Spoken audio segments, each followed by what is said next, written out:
David, on that note, as we talk about more complex domestic policy, can I just bring up the role of foreign policy here? Because we've had some comments today that China won't rule out the use of force around Taiwan, but that doesn't necessarily mean it will use force against Taiwan. How do you perceive the role of Taiwan over the next few years at least? Pretty simply, I think if Taiwan was really floating like Brobdingnag upon the oceans, it would move steadily on a course away from China and end up probably someplace between Haiti and the United States. I don't think there's any reversing the movement towards a greater distance between itself and China over the next 3 to 5 years. Second of all, I think what we're hearing from Xi Jinping is that he doesn't intend to use military force except as a last option, but he will use it as a last option, which will come within the next 10 years. And the reason he will is because he's not going to get anywhere doing anything else. And the reason he's not going to do it now, which was very clear from his speech, is I think because the PLA has taken one look at Ukraine and said, we don't like that, and we don't like the sanctions, which would be far worse and more damaging to China. And we actually have to learn a lot of things before we make the same mistakes as the Russians. So I think what you've actually got going on is a learning process which might last 5 years militarily. And after that, I would think that the outlook for a conflict about Taiwan is virtually, in my book, baked in the cake.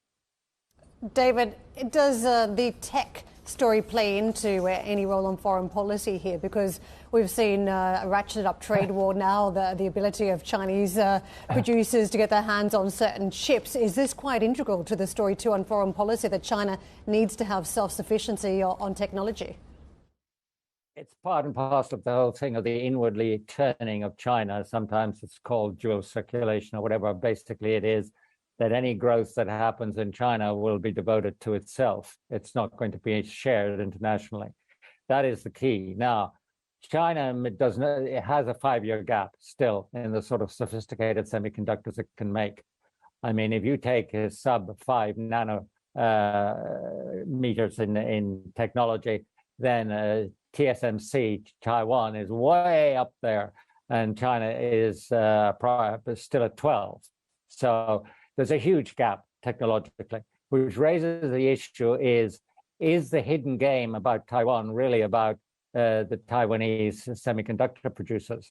And would China ever take the risk of military action, which could result in those semiconductors simply being taken to bits or, repatriated or sent to the United States, bombed and then sent with all the scientists and the technology emigrating?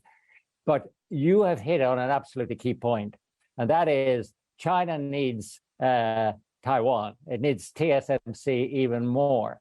And militarily, the US will do everything to make sure, and the Taiwanese will do everything to make sure that militarily China cannot get their hands on it. So that is a kernel part of foreign policy.